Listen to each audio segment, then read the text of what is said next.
You're listening to McKinsey Talks Operations, a podcast where the world's C-suite leaders and McKinsey experts cut through the noise and uncover how to create a new operational reality. I'm your host, Daphne Luchtenberg. Companies around the world are looking for opportunities to make scarce resources go further than ever, particularly when those same businesses are finding it hard to fill vacant positions to operate the front line. It's no surprise that robotics and automation are at the forefront of the conversation about solving these challenges. And if you think you know robotics and what's possible, it's time to think again. That's why I'm delighted to be joined today by guests from some of the world's leading robotics companies to explore the role robotics and automation can play to rewire the front line and push the boundaries of productivity. I'd like to start by welcoming Ani Kelkar, a partner based in our Boston office. I'm also joined by Ujjwal Kumar from Teradyne, Marc Theermann from Boston Dynamics, and Etienne Lacroix from Vention. They're all joining me to talk about where they see the potential for robotics and operations, to shine a light on some recent successes, and go deeper on the remaining challenges that they are all seeing. Welcome, everyone. Ujjwal, thank you for being here with us today. Thank you for inviting me to the podcast. I'm so glad to be talking to some of the leaders in the automation and robotics space here. And Etienne, welcome. Thank you, Daphne. Happy to be here. And welcome, Marc. Thank you for joining us. Thanks so much for having me. Delighted to be here. Ani, welcome. Great to be here and happy to talk about one of my favorite topics with the prominent experts in the space. Let's get started. Ani, let me come to you first. Please set us up a little bit to talk about the current landscape and what you're seeing in your discussions with clients. How are they thinking about robotics today, and why is it a much more realistic prospect than ever before to make it an ingredient in the operations frontline? Thank you, Daphne. I think the last 12 to 18 months have really been transformational in the robotics landscape. I think interest in the topic, whether you analyze company reports or press publications, has increased by 5 to 6-fold. And that's also reflected in conversations we've had with clients. I think historically, robots were confined to certain use cases, and there was a perception of the ROI, the implementation cost, the complexity about integrating it into operations. A lot of those challenges are being resolved through technology that has revitalized interest and an accelerated agenda for how much robotics gets integrated. That said, every time we've surveyed executives, they remain nervous about scaling beyond pilots. So pilots that they've deployed, around 40% of executives came back and said, those were exciting. There was a lot of appetite in my operations, but it was unclear what the business value actually was. So it's not an unsurmountable challenge, but work still needs to be done when you think about integrating robotics within the IT and operational technology stack of companies, navigating when you have legacy business systems, and finally also thinking about this not as a purchase of a tool, but building out a capability. That's beautifully set up. Thanks so much, Ani. So let me therefore bring in our guests. What I'd love to ask each of you to do is just give me a quick, short value prop about what are the products and services you're bringing into this ecosystem and how are you serving customers today? Ujjwal, let me start with you.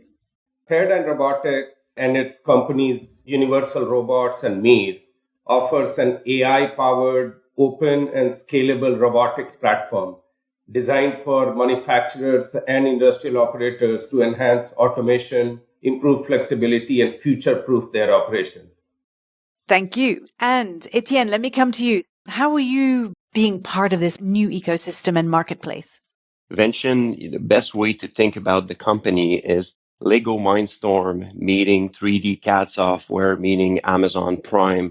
So Ujjwal and I are actually both, I think, the believer in the concept of platforming and productization to bring simplicity and bring adoption to the industry in a completely different way versus what I think we both call traditional automation. Marc, I'd really love you to tell me a little bit about what is burgeoning in this marketplace and who are the customers that you are serving today? It is a very dynamic market at the moment. As you know, Boston Dynamics has really been a leader in the field for about 30 years now, and we've been developing autonomous mobile robots for much of our history. And really only in the last 4.5 years did we move from fundamental research for governments and institutions into productization and commercialization of our inventions. So today we have 3 robotic lines. We have Spot, our quadruped inspection robot that looks a little bit like a yellow dog. We have Stretch, that's a truck unloading robot for the logistics industry. And we have Atlas, the most advanced humanoid robot in the world for manufacturing. Brilliant. Thank you. So, Ani, building on the opening gambit there, what has made robotics adoption so hard and difficult in the past? And what is changing? And what will it take to scale? Yeah, I think one of the key things that if we reflect on the present moment, the need for robotics and automation has never been stronger. I think if you look at the Western world, industrial productivity over the last decade or so has stagnated from upwards of 1.5 percentage points to now below 1 percentage point. And a lot of that is due to secular investment decline, sort of the end of Moore's laws, productivity in traditional production systems, and also outsourcing of a lot of the low-cost labor. In addition to the productivity challenge for the manufacturing base, we also have a demographic challenge. We see significant shrinkage in workforce participation and the available workforce in many modern developed economies. And moreover, there is a labor turnover, labor shortage from a skills perspective as well. So given the need for robotics has become even more pressing, I think it's one of the reasons why people will take a look at this more extensively. I think, too, all of the guests we have here are building robots that are just so much more capable than robots were 5-10 years ago.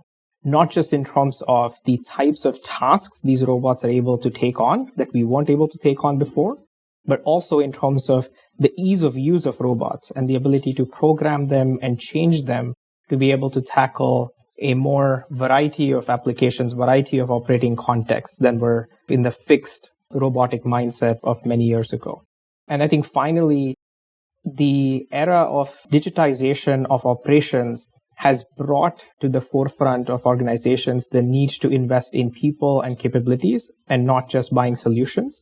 And that becomes a playbook for how to think about robotics as well. This is continue to make that investment in capability and talent. And again, not think of this as a capital expense activity. Marc, robotics has taken such a long time to actually reach broad-scale adoption. What does it take to beat the scaling slump, do you think?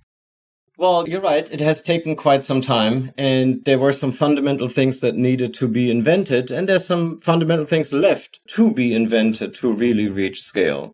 For us, our vision is to create general-purpose robots. And for us, that means robots that can go anywhere a human can go, robots that understand their surroundings, and robots that can then manipulate their surroundings. And only if you have all 3 do you really have a general-purpose robot. And for the last 30 years, we've been working on the go anywhere portion, and we're pretty good at it. So our robots can, in fact, now go almost anywhere that a human can go. And really, the next 2 challenges that we're trying to tackle is the semantic understanding and the manipulation challenges. And that's where we're spending most of our time. And those are probably fundamental building blocks for the tremendous scale that people are forecasting for these types of robots. Ujjwal, can you give us some examples of where this is really manifesting on the front line? As we know that historically some automation projects have been undermined by a lack of digital skills for configuring and maintaining tools.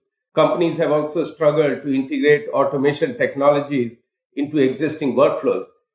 Now, if you want both the productivity and flexibility, we need to look at a newer type of robotics.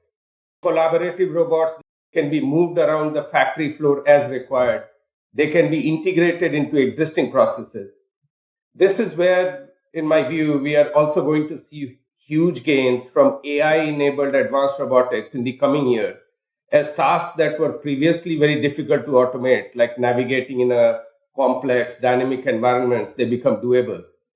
I think there's a sentence that can basically sum up how hard is industrial automation. And I like to say there's nothing more manual than industrial automation. There's a tremendous amount of manual integration that needs to take place. To give you a sense, today, if you are a system integrator putting those robot cells in factories, you will need to learn the software to program a robot. You will need to learn the software to program a PLC. You will need to learn the software to 3D design the actual robot cell. And all those software is disjointed environment. It's extremely hard to learn all of this, and that expertise has a price, and it makes industrial automation more costly. Adding to what Etienne just said in terms of that capability around software and integration is expensive, it's also not a capability that many companies have. So when we surveyed executives around barriers, 61% of them reported one of the main barriers was even if they found a good business case, they just didn't have internal capability to be able to pull it off. And so when you are a CFO and you're risk weighting the portfolio of initiatives, you apply a very high risk rate to anything to do with industrial automation, just because you've seen this fail so many times. And unfortunately, you know if it's going to fail after the capital investment in the traditional world. We often forget that the only way to know if a robot cells or an automated equipment will work is to design it, purchase it, assemble it, deploy it, and then test it. And sometimes it does, and sometimes it doesn't right away, and more manual investment is required to make that system work. And I think that's why any CFO puts such a discount rate to success of industrial automation, because that reality has been true for too long when leveraging more traditional technology. And I'll just add, Etienne, that these digital twins, which we see more and more of, some of the risk which you're talking about goes away. Now you can deploy it in the virtual world, test it, perfect it, and then from the digital twin itself, you can download the code into the production environment. And Ujjwal, can you talk a little bit more about like the versatility of these robots now? So I heard you speak in the past around you don't just buy these robots to do one thing. They can actually now be taught a range of different tasks and be deployed in different parts of the value chain. Can you talk a little bit more about that? The big difference which we need to understand versus the traditional automation is the traditional automation was custom made, perfect solution for one application. The new age AI integrated robotics, that is standard products serving multiple applications, and you go into multiple applications only through software and some end of arm tooling differences, which is the biggest thing which has driven this drastic reduction in total cost of ownership for these new generation of automation. So say for universal robots, now we have the world's largest number of collaborative robot installations. We just crossed 100,000 units. We have just 6 configurations. You would need 100,000 configurations with the previous technology. Ani, the business case has completely changed, hasn't it? Can you say a little bit more about that? Historically, the business case for robotics and automation was framed around 5 to 7 year paybacks, often justified by longer term production planning, or this was the standard requirement of a production system. But that's changing now. We have much more flexible robotic solutions. And moreover, we have the ability to simulate and optimize production systems using digital twins. This is allowing companies to have business cases that pay off in 1 to 3 years and reduce the integration risks with their legacy IT and OT systems that makes adoption of robotics frictionless. Moreover, when you have shorter payback periods, it shifts how companies think about risk. If a project shows an ROI within a year, you can start small, prove value, and then scale. In contrast, a 5-year payback timeline carries risks of knowledge loss, employee turnover, and shifting priorities, which makes it harder to attribute success or failure of an automation deployment and often distorts institutional memory around automation. The other major factor is labor. in labor availability and shortages in particular. In many industries, the turnover rates are upwards of 40%, meaning companies are constantly retraining. That makes manual, expertise-driven processes brittle, and therefore, from a business continuity and resilience standpoint, robotics is essential. It's not just a cost play. Etienne, more to say there? Let's start that answer by just setting a benchmark for the industry.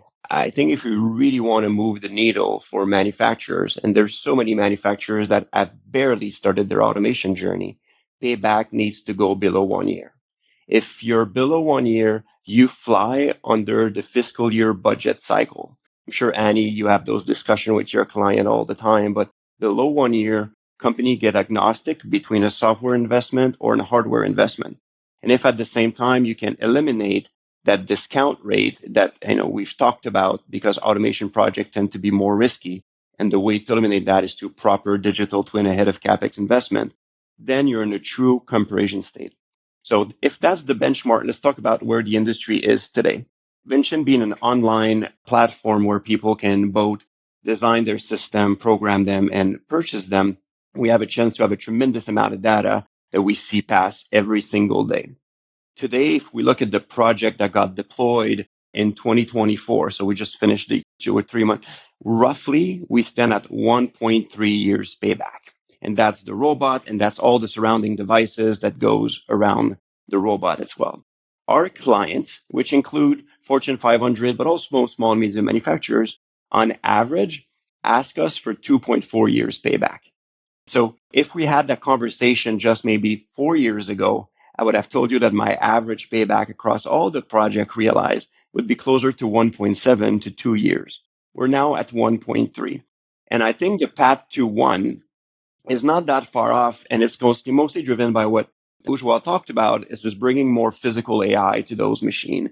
When machines get more autonomous, they are a little bit more agile because of AI-driven behaviors. You can do more use cases. They're easier to train. The total cost of ownership actually goes down.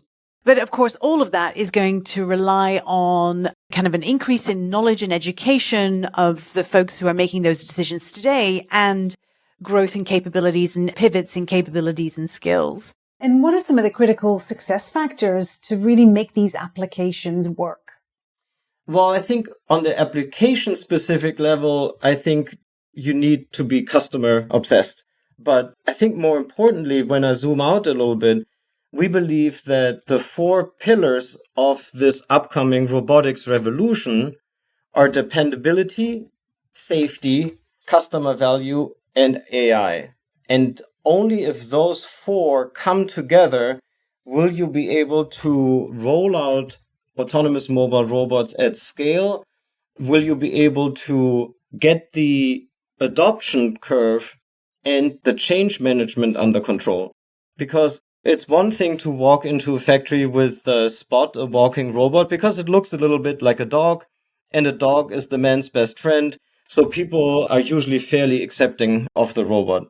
We think that change management will be dramatically different if you walk into a factory with a humanoid robot. So if you can prove that this is a safe robot that provides value to the associates on the ground, the acceptance will be particularly hard. So what should teams today who are operating do first? Ujjwal, let me come to you. If you're wanting to start on this journey, you've been exploring, you maybe you've been doing some background reading, you believe in the promise, what should you do first? Thinking about that integration and how you get up and running in a way in which you get quick ROI is critical. So I would have 2 advice in that direction. Number 1, leaders need to rethink automation. And Ani, I'm using your phrase there, through the lens of flexibility, not just efficiency. Traditional automation tools were built for, as saying, just high volume, low variability environments. But today's market demands agility. Too many manufacturers try to solve new problems with using old tools, which all of us are used to for last 50 years. Taking a modern Industry 5.0 approach requires the prioritization of adaptability, empowering line workers with robots that can be reprogrammed, and redeployed, which is the biggest benefit of having these very flexible systems quickly as the demand shifts. Number two is treat robotics integration as a leadership and workforce transformation. And let me clarify that. Successful automation is about the people. Our technology is designed to be incredibly easy to use, but organizations should still embrace the opportunities available to them for workforce upskilling and look to find technology champions to help drive the cultural shift. Wonderful. Etienne, anything you would add to that? I can complement Ujjwal's perspective with how do you put that into action in the factory, and what does the first project looks like versus a subsequent project? What we see at our client that want to embark on that journey of getting a little bit more autonomous at driving their own automation roadmap and build capabilities, what we very often say is first you need a technical champion. It doesn't need to be, the technology are getting so simple and so accessible versus just a few years ago that as long as you have somebody who's familiar with the general principle of technology and obviously understand the craft of what's being manufactured and has curiosity, technically you can have a champion with this. And I always advise clients, the first project they should tackle is not necessarily the one that will drive the best ROI or the best payback, is the one that will deliver a strong success that will be visible within the organization. And usually it's not the most complex.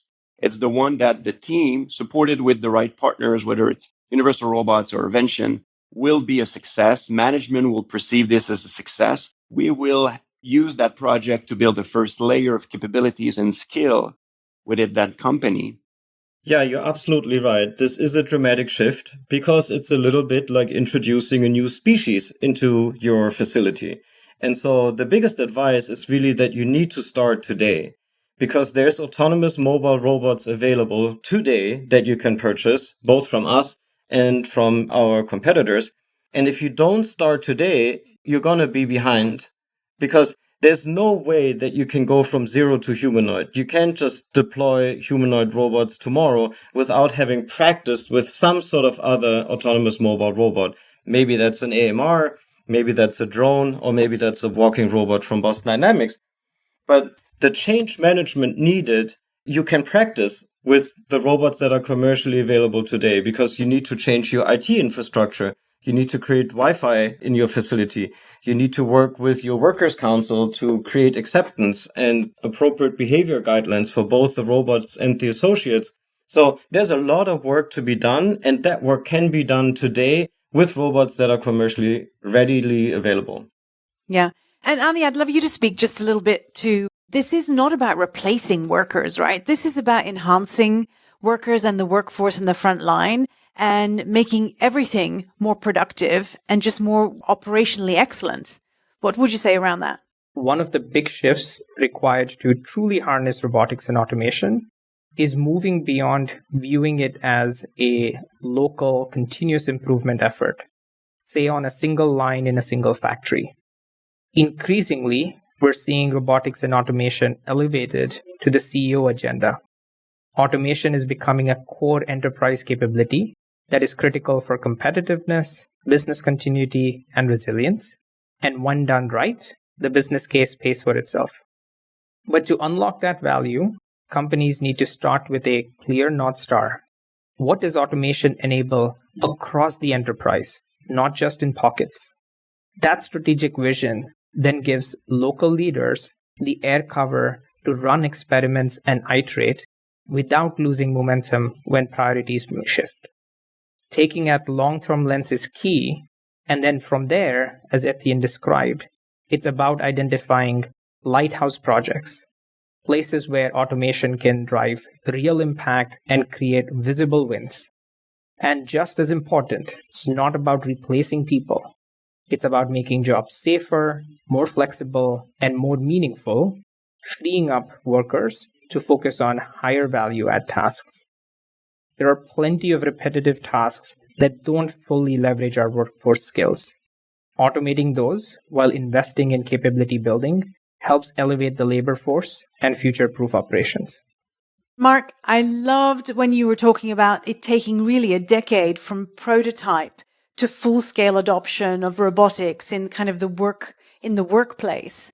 And we're already starting to see robots or robotic applications showing up in kind of the more consumer environment, in restaurants and in other places. How long do you think it will be before I can take a robot home and to help me with the dishes? We often get asked when we will start building consumer robots.